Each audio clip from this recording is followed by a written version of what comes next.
Magandang gabi Pilipinas, magandang gabi Bicolandia. Narito na naman po tayo para maghatid ng mga balita na nakalap sa loob ng isang linggo dito lamang sa Lingguhang Balita.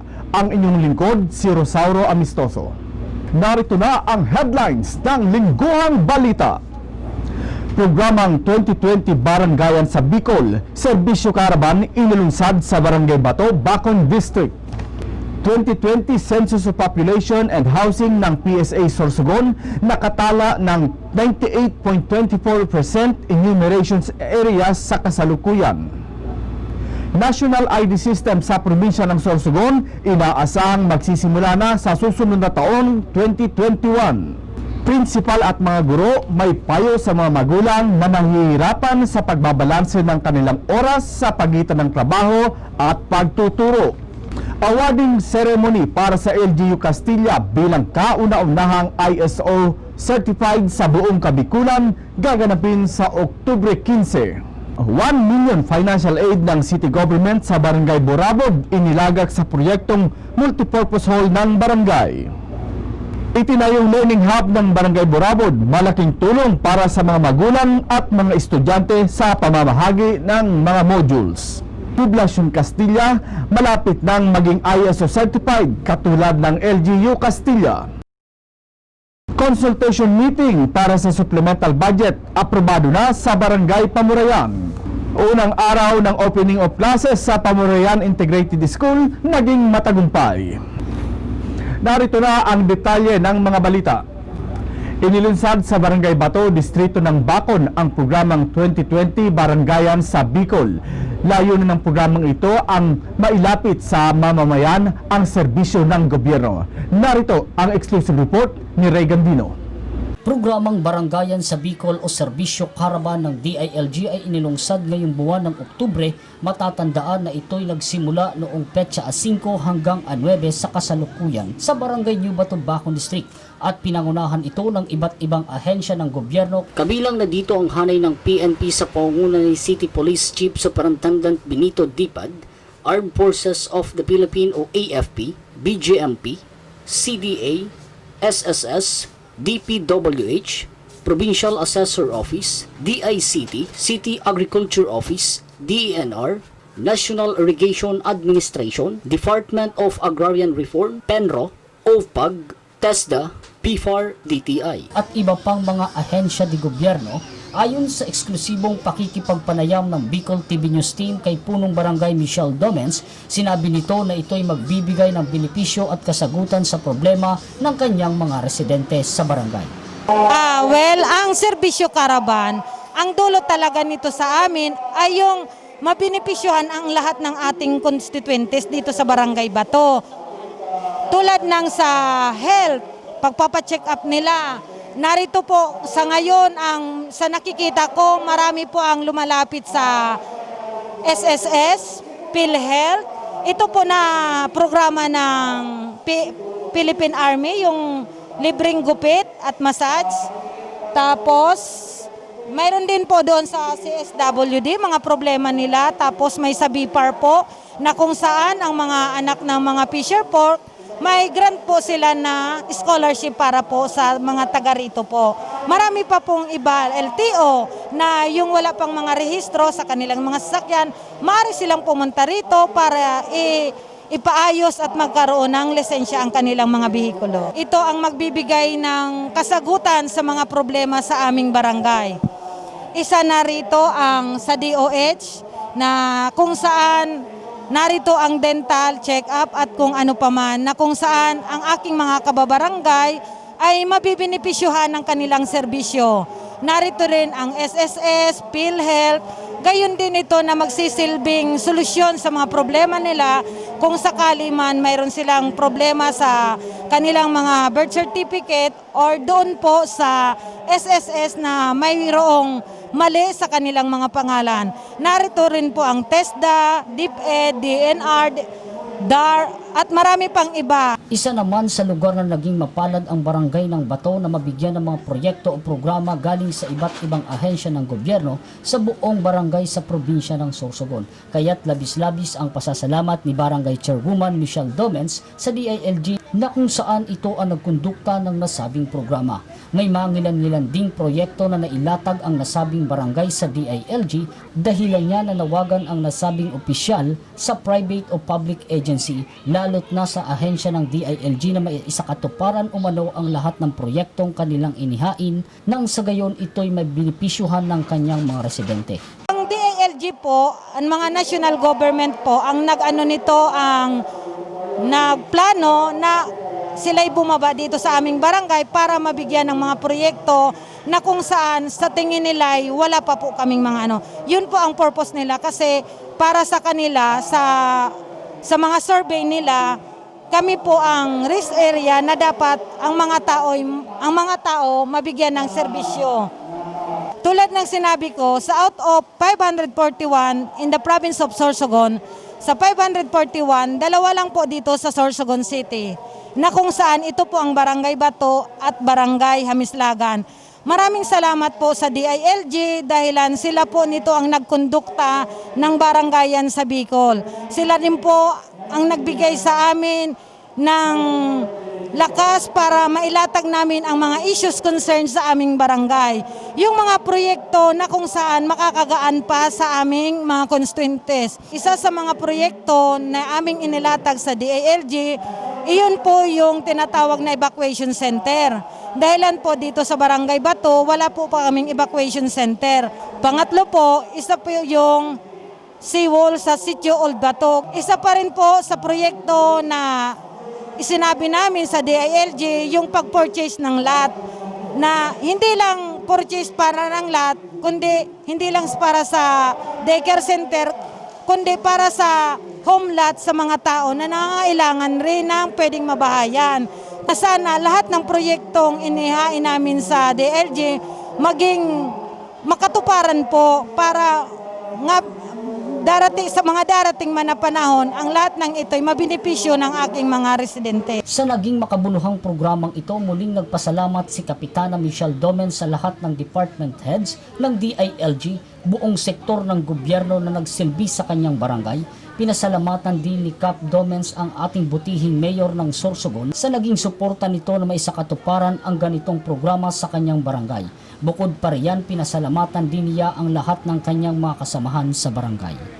Gusto ko pong pasalamatan unang-una ang mga department head ng DILG, iba't ibang ahensya di gobyerno na kung saan narito ngayon upang magsilbi sa ating mga kabarangay, sa ating butihing mayor na kung saan nandyan yung partisipasyon nila, hindi lang partisipasyon, yung moral support pa nila para maganap ang ganitong sitwasyon na barangayan sa Bicol na mayroong serbisyo caravan sa bawat isa.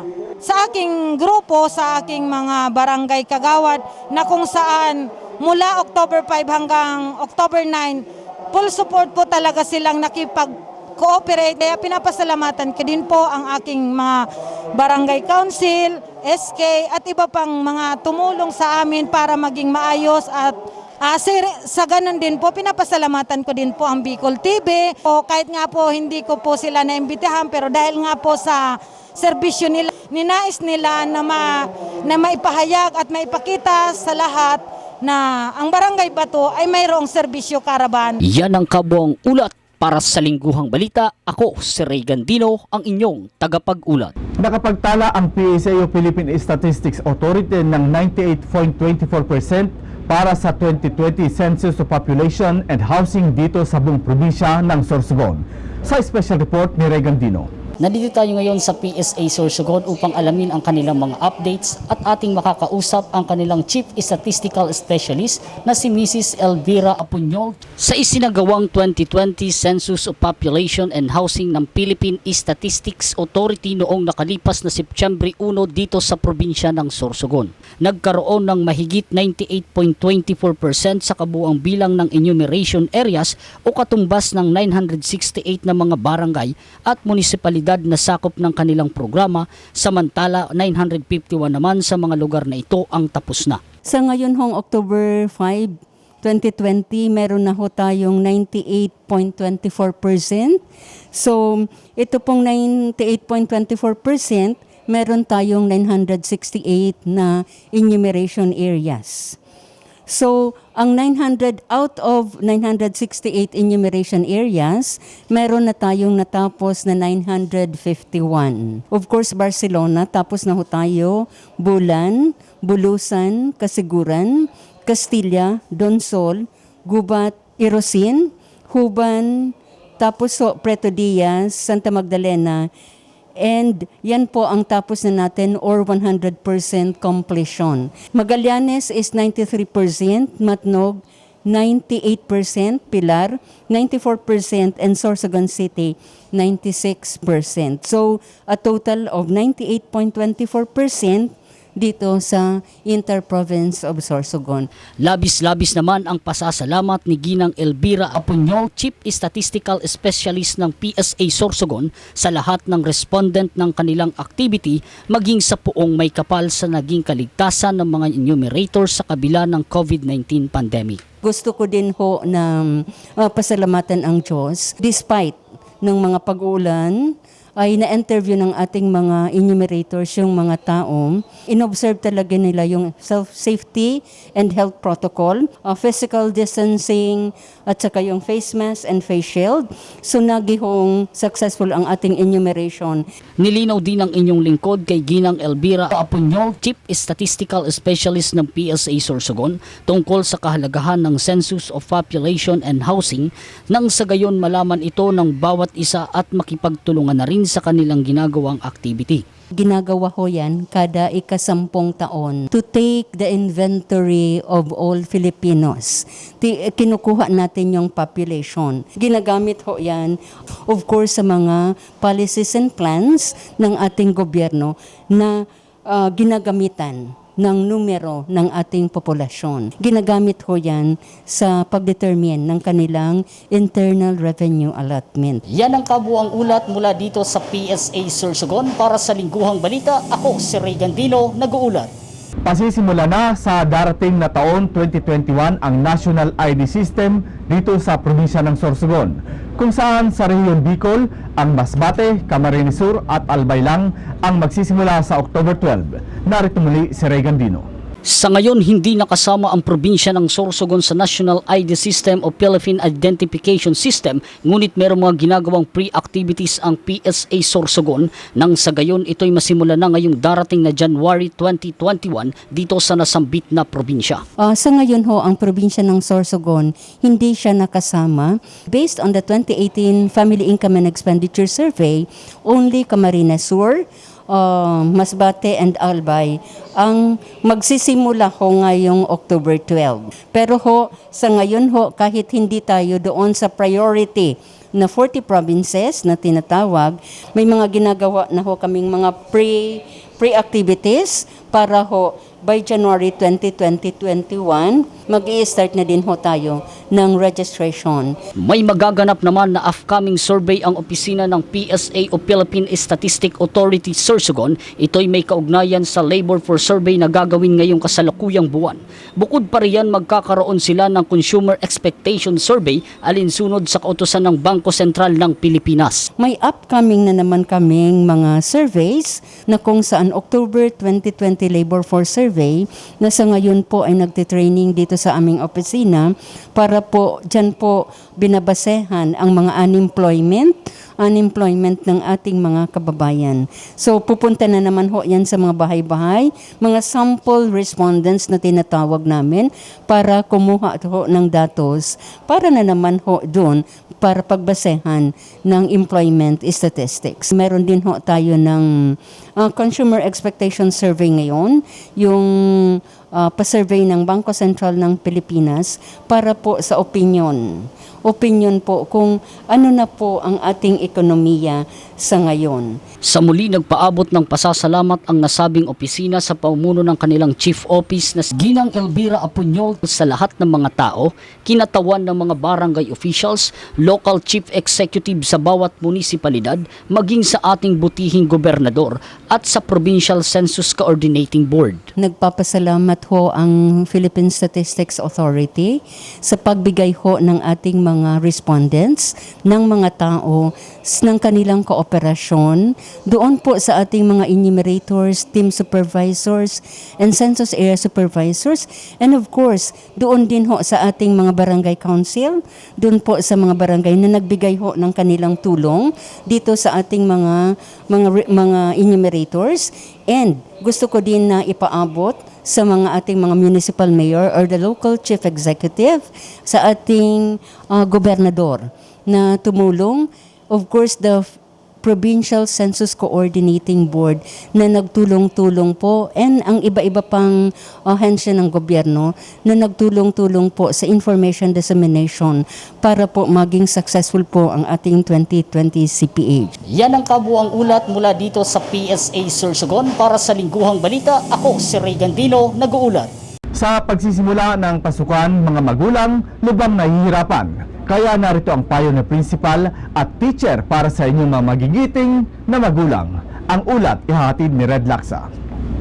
May payo ang mga guro at principal ng Sorsogon Pilot Elementary School o SPES sa mga magulang na nahihirapan na balansehin ang kanilang oras sa pagitan ng kanilang pagtatrabaho o hanap buhay at ng oras para sa paggabay at pagtuturo sa kanilang mga anak ngayong modular na ang tipo ng kanilang pag-aaral. Sa panayon ng Bicol TV Sorsogon News Team, kina Mrs. Marites Dicen, SPES TEA President at Mrs. Janilita Hilot, School Principal ng SPES, katulad nila ay kabilang din sa mga working mothers o working parents na nahihirapan sa ganitong kinakaharap na sitwasyon dahil sa new normal. Ang hinihiling ko lang po sa mga magulang ay habaan ang kanilang pasensya habang sila po ay nagtuturo, dahil nga po hindi po namin direktang maibigay yung dati naming ibinibigay na pagtuturo sa kanila. So kung may nahihirapan din po sila sa pagturo, meron po kaming kaparaanan kung paano sila matulungan. Una-una, meron po kaming mga facilitator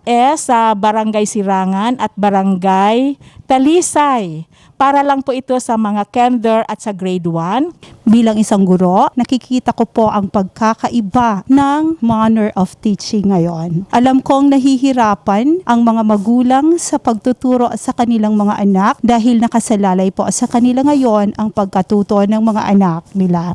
So nasa sa amin po ng mga teachers ang pagbibigay ng gabay. Kaya ang ginagawa po namin, kami po ay sumasagot sa mga katanungan nila kung ano po ang hindi po nila naiintindihan sa mga modules na naibigay po namin. Nag-create po kami ang bawat klase ng GC sa Messenger para doon po namin maibigay yung mga additional or supplementary materials or video clips po para po mas maintindihan ng mga bata ang kanilang lesson, especially po sa mathematics na mahirap po intindihin ng mag-isa. Hindi rin anya makikita sa ngayon ang quality education dahil may mga modules na mayroon ng kasagutan sa likod kung saan hindi maiiwasan na kumopya doon ang mga estudyante, lalo na kung maraming kailangang babasahin.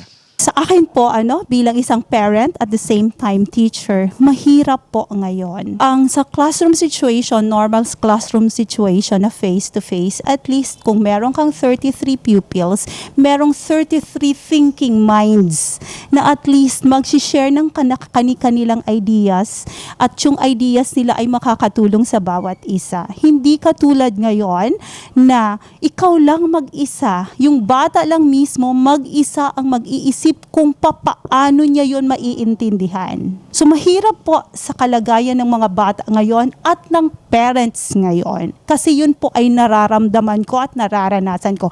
Personal experience ko po, ang hirap. Especially in mathematics. Sa akin lang kasi ako ina-example ko ang mathematics kasi mathematics teacher po ako. Lalo na yung mga magulang na hindi naman nila kayang ituro yung lesson na yon. At hindi natin makikita kung ang quality of education ngayon. Kasi lalo na ang modules ngayon ay dahil self-learning siya at meron na siya at the back answer key. So minsan ng mga bata dahil sa ang daming babasahin lalo na sa AP, they resort to copying the kita corrections instead of reading. Narito pa ang payo ng mga guro sa mga magulang. Ang ginagawa ko po ay pagkagaling ko sa school, so yan na po ang oras ko sa anak ko. So ganun din po, majority po yan ang na-experience ng mga working mothers. So sa mga working mothers, kay kung ang mga anak nila ay independent learner din, pwede nilang pasagutin yung mga activities lang, ang mga learning tasks na kaya nilang gawin. At saka sabihan na lang yung mga anak na yung mga hindi nila kayang gawin, hintayin na lang siya o hintayin na lang ang magulang para pagdating ng magulang makapagturo sa kanila. Since gabi lang po sila pwedeng mag-scan ng modules, matutukan ang mga bata, talagang i-grab na nila yung oras na yun para sa mga bata. Kasi ayaw na din namin maulit yun. Last year na normal pa po ang pagturo. Yung pagbibigay po ng teacher ng mga assignment at home, minsan po, pagbalik nila dito, assignment pa rin. Hindi talaga nasasagutan yon. So, lalo pa ngayon. Kaya we encourage the parents po na see to it po na mabuksan nila yung mga modules na yan. So, isang tiyaga po talaga. Tsatsagaan ng magulang ang pag-asikaso. So, hindi po talaga rason na may work tayo or else wala talagang mangyayari. Sa kabilang dako, patuloy pa rin anila silang tumatanggap ng mga late enrollees kung saan ang deadline nito ay ngayong buwan na lamang ng Oktubre. Payo ni Mrs. Hilot sa mga magulang, kung meron anya kayong plano na i-enroll ang kanilang anak, mas mabuti kung ngayon na anya kayo magpa-enroll para hindi mahirapan ang inyong mga anak dahil hahabulin ng mga ito ang mga naunang modules. Samantala, nagpasalamat naman sila sa mga sumusuporta at tumutulong para mas lalo nilang magawa ang kanilang tungkulin. Salamat po sa binigyan niyo po kami ng pagkakataon mula sa Bicol TV. Maraming salamat po at binigyan niyo po kami ng pagkakataon na ma-interview at maipaliwanag din po sa mga parents, sa mga nakikinig, mga nanunood, na ganito po ang ginagawa naming proseso sa Sorsogon Pilot. Nagpapasalamat din po kami sa mga magulang,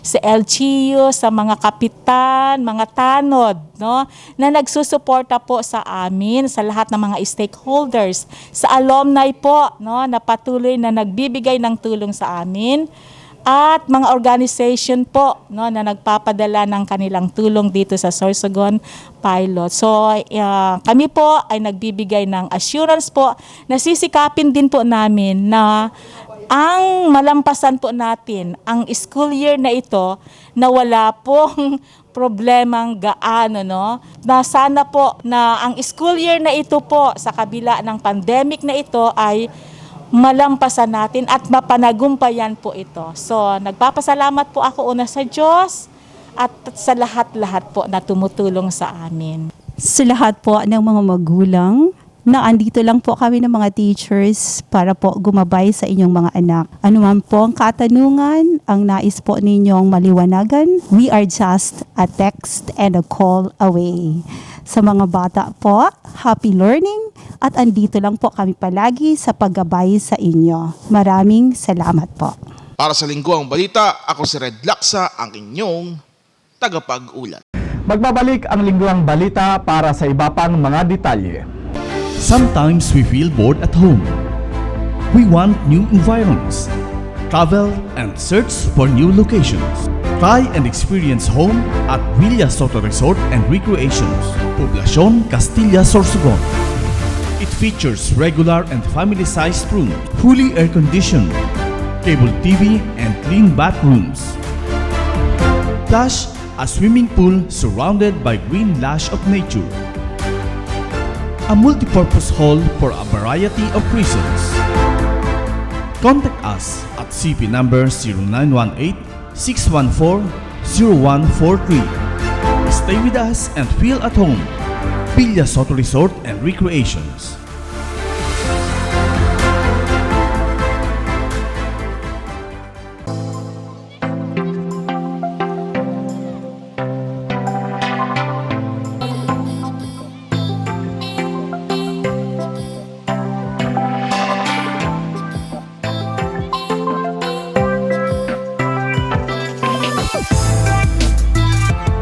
At ngayon, sa iba pang mga detalye, gaganapin sa Oktubre 15 ang awarding ceremony para sa LGU Castilla bilang kauna-unahang ISO certified sa buong Kabikulan. Ang exclusive report mula kay Red Laksa.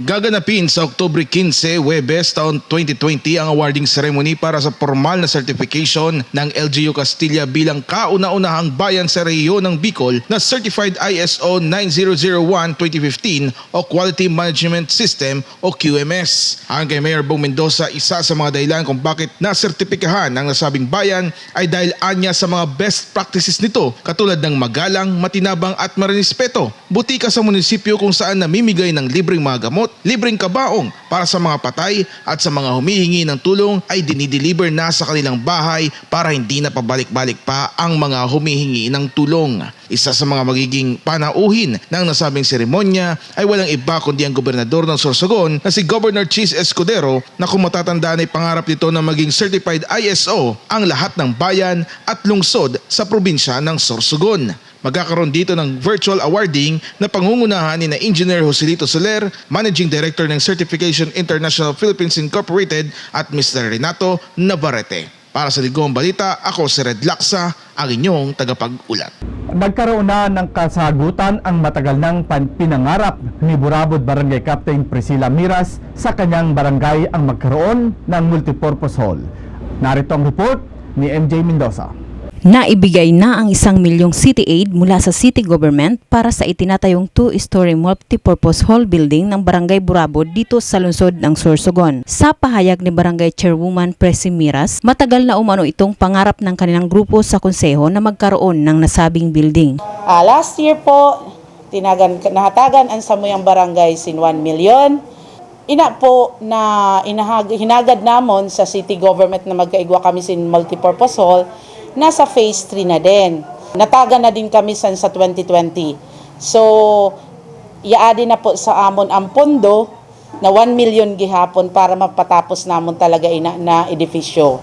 So, saruin na po na pangaturugan namon na barangay council na magkaigwa talaga sin multipurpose hall. Duwa po ina na floor para po maging magayon man ano namon para po ina sa progreso sa Burabod. Nagpasalamat din si Kapitana Miras sa lahat ng City Council, lalo na kay City Mayor Esther Amor na laging handang sumuporta sa lahat ng kanilang mga proyekto para sa progreso ng Barangay Burabod. Salamat din sa LGU, kay yadi na po sa amon ang City Assistance. So, maano na lang po kami for bidding. Madalaga na po iyan. And then, good thing na ang mayor nato niyan. Talagang ang serbisyo talaga diretso sa tao. Kaya ramdam sang Sorsogon City na yada lang talaga an figure san nanay at the same time as mayor. Inilusad ng Barangay Burabod ang kanilang learning hub, katulong ang SK Council ng barangay kung saan layunin nito na tulungan ang mga estudyante sa maayos na pamamaraan ng pagkuha ng mga modules. Nagmabalik si MJ Mendoza.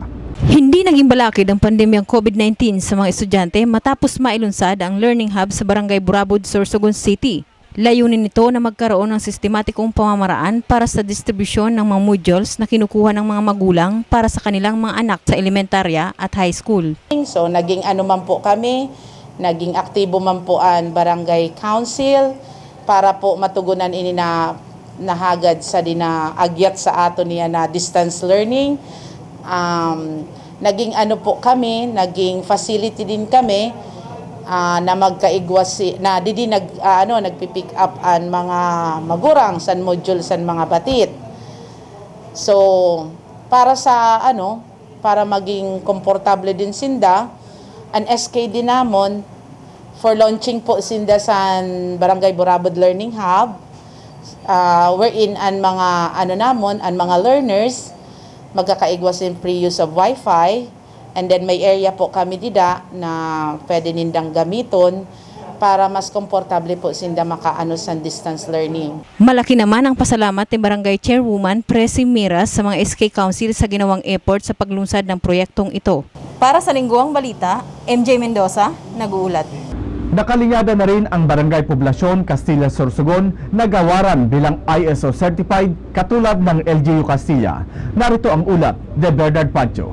Malapit na ding maging certified ISO 9001:2015 o Quality Management System ang barangay ng poblasyon sa bayan ng Castilla. Ito ang sinabi ni Barangay Kagawad Alan Peralta sa eksklusibong panayam ng Bicol TV Sorsogon News Team, kung saan kasalukuyan umanong nasa auditing stage na ang kanilang sinasagawang seminar o training sa pamamagitan ng virtual meeting. Ang pigtalakay mi po ngunyan sa auditing, kung paano po mag-audit kan mga pinapaluwas na kang barangay, mga project or clearances. Iyo po yan ang pigadala namon sa auditing.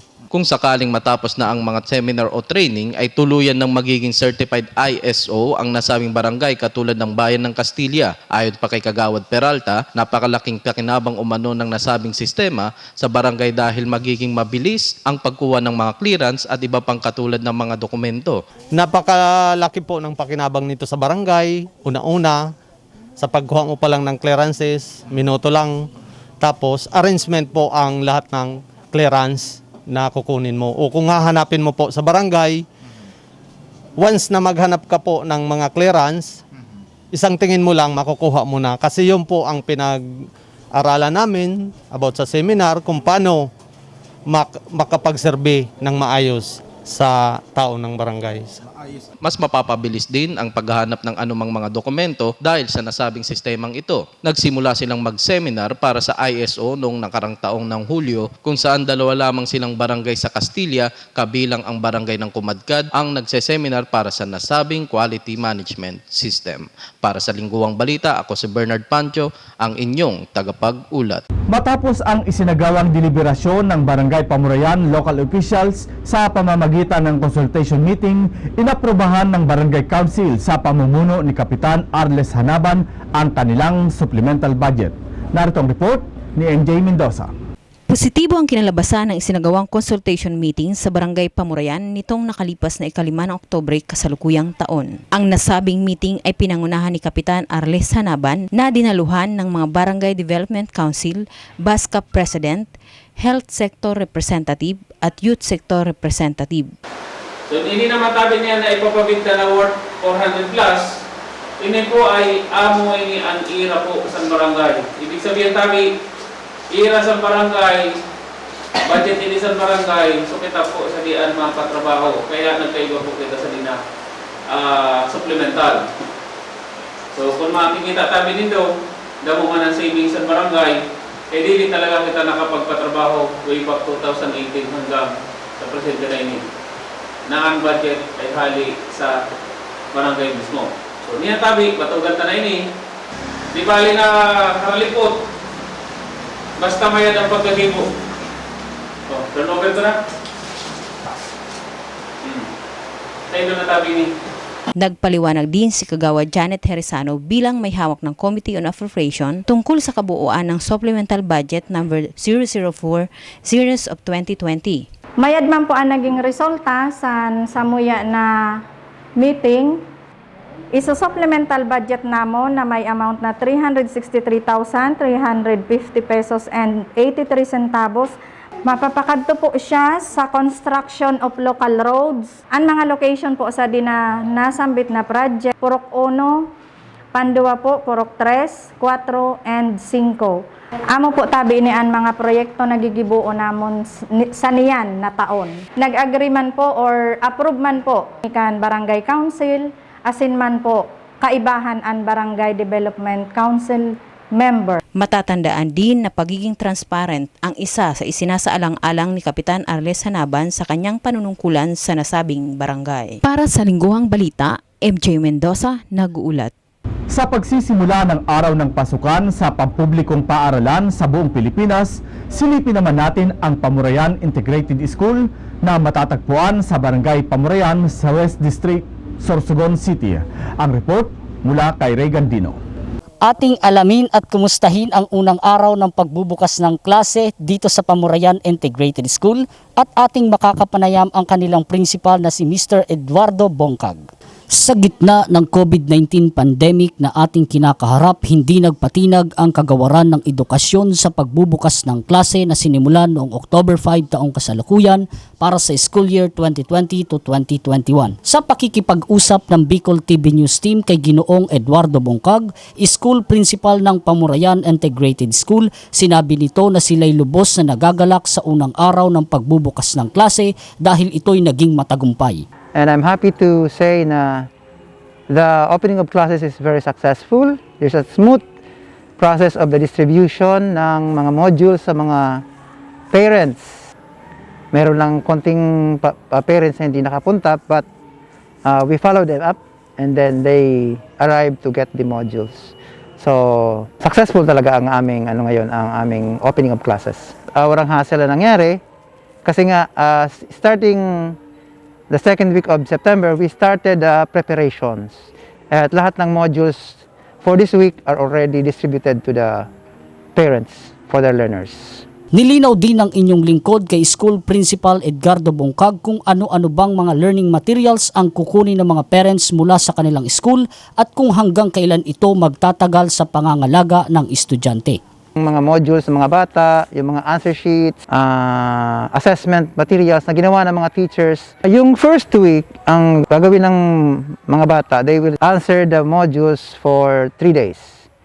Monday, Tuesday, Wednesday, then pagka Webes, ibabalik nilang module kasi sa aming school is 1:2. So pag Webes naman, kukunin nila yung another set and they will answer that for Thursday, Friday, and Saturday. Then ibabalik naman nila Lunes. So dalawang beses pupunta rito ang mga parents to get and return the modules. Samantala, pinasalamatan naman ng nasabing principal ang kanilang SDS o School Division Superintendent na si Ginoong William E. Gando at maging ang mga magulang sa nasambit na lugar. Pasalamat ako sa aming magaling at innovative na superintendent, si Sir William Gando, for helping us to make the process smooth in the distribution of the modules and the opening of classes. At sa mga parents, maraming salamat sa inyong cooperation, pagsunod ng mga protocols at sa pagpunta rito para sa pagkuha ng modules para sa pagpapatuloy ng pag-aaral ng ating mga anak. Sabi nga ni, sulong edukalidad. Yan ang kabuuang ulat mula dito sa Pamurayan Integrated School. Para sa Lingguhang Balita, ako si Ray Gandino, nag-uulat. Yan ang mga balitang nakalap ng Bicol TV News Team para sa Lingguhang Balita. Sa muli, abangan ang Lingguhang Balita sa susunod na Sabado. Ako po si Rosauro Amistoso.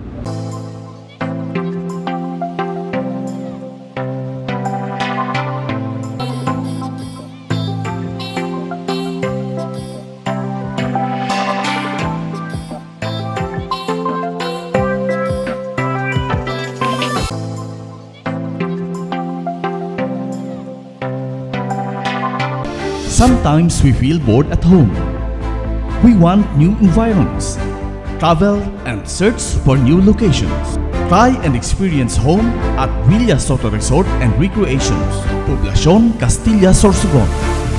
It features regular and family-sized rooms, fully air-conditioned, cable TV and clean bathrooms.